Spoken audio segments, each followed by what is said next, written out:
Not going on record. Not going on record.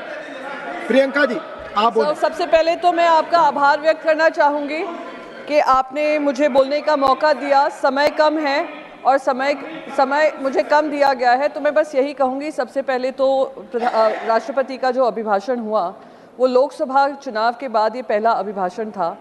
तो मैं कहूँगी जो जनता ने लोकसभा से एक बड़ा संदेश भेजा है वो सराहनीय है और हमारी प्रजातंत्र की एक बड़ी जीत दिखाता है।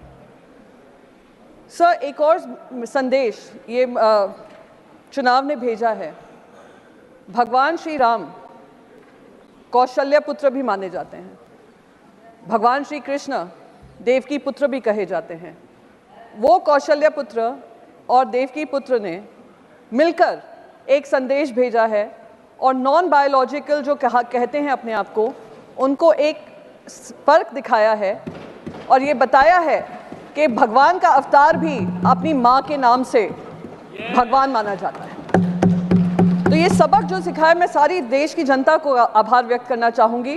वो सारे बायोलॉजिकल वोटर्स जिन्होंने आकर नॉन बायोलॉजिकल को एक सबक सिखाया है, उसे ये कुछ सबक सीखेंगे। और यही कौशल्य पुत्र और देवकी पुत्र ने उत्तर प्रदेश से लेकर महाराष्ट्र तक, अयोध्या से लेकर नासिक तक भारतीय जनता पार्टी को हराया है। तो मैं उन सभी लोगों का आभार व्यक्त करना चाहूँगी।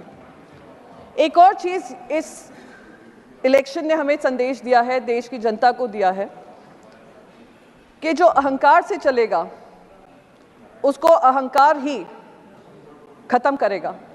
और ये जनता का अहंकार था, जनता का मत था, जिन्होंने आज विपक्ष को भी मजबूती से अपने बात रखने का मौका दिया है। पर अभिभाषण में से कहीं भी ऐसा नहीं लगा कि केंद्र सरकार ने किसी तरीके की सबक सीखी है। केंद्र सरकार ने ये समझा होगा कि जो बायोलॉजिकली बॉर्न होते हैं वो महंगाई से जूझ रहे हैं, जो बायोलॉजिकली बॉर्न होते हैं वो नीट की जो पेपर लीक हो रहे हैं और करीब 41 पेपर लीक हुए हैं इतने सालों में, उसके ऊपर उनको दर्द होता है।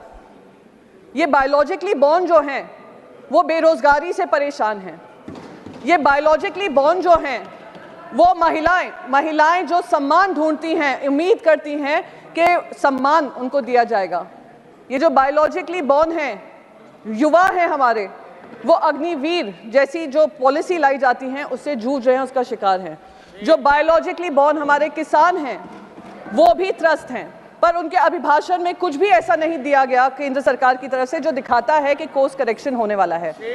तो मैं तो बस यही कहूंगी सर, बस रैप अप ही कर रही हूं, मैं ज्यादा समय आपका नहीं लूंगी। मैं बस यही कहूंगी कि आप ये अहंकार से चलते रहिए, ऐसे अभिभाषण उनके मुंह से बुलवाते रहिए और आने वाले समय में 240 से 40 के लिए आप तैयार रहिए। Thank you.